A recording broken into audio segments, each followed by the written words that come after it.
Hey guys, what's going on? Brianna Sherman Brown here, physical therapist and wellness coach. Get your fixed physical therapy, get your fixed nutrition, CrossFit coach with CrossFit Majestic, and I work with CrossFitters and runners to get you from injury to PR in 8 to 12 weeks. So I've been talking about how everybody is a little bit different, that we respond to foods differently, so therefore not every eating plan works for every single person. What I'm going to do over the next several weeks is go into some of the different eating plans, what they are, not specific. I'm not going to get overly specific with all of them, but just in general, kind of some general information about them and why it may or may not benefit you. So today I wanted to get into keto.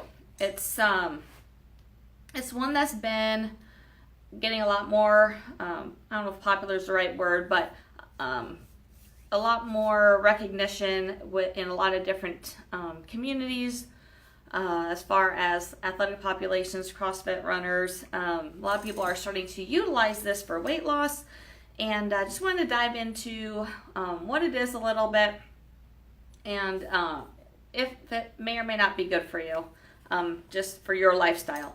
So as a very general, with keto, you are primarily fats in your diet, a little bit of carbs, a little bit of protein. And when I say a little bit, it's like 5 to 10%. So you're pretty much just all fats.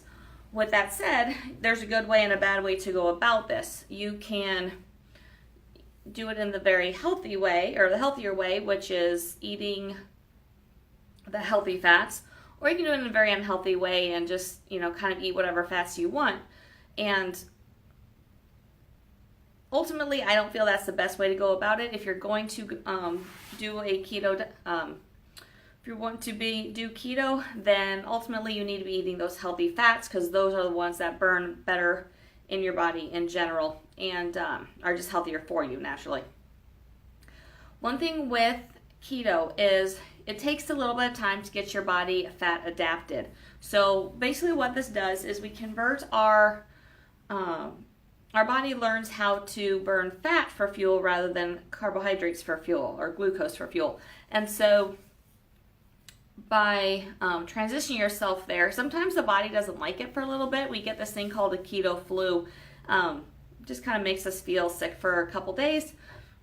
Once we're fat adapted, that clears up and we're usually good to go. If you are in training for a competition, for a race, might not be the best bet to go with this, because you may feel a little bit weaker for a short period of time. Not a long period, but just that little bit while your body's learning to adapt to burn fat instead of carbs. It can change your energy levels a little bit when you're training as well. So something to think about if you are considering this. Think about where you are in your training cycle and if it's a really good idea for you or not. One caution with this is you do need to make sure you stay in ketosis and don't go into what's called ketoacidosis. If we pass over to a higher level than ideal, it can actually be damaging to our system. So we need to make sure we stay in that ketosis range, which means you ideally need to be testing regularly through either blood strips or urine strips. Another thing with that is if you don't actually stay in ketosis or get in ketosis, you're not that you're doing yourself a disservice, but if you're actually trying to do keto, then you really need to make sure you're in that ketosis state. And if you do get out of it because you do have a day or two that you have more carbs, more protein, and your ketones aren't quite as high, then you do have to get yourself back into that if you want to stay in that fat burning mode. So it can be a little bit, as a lifestyle, it can be pretty tricky. It works really good for weight loss for a lot of people. Not for everybody, but for a lot of people, do really well for weight loss with it.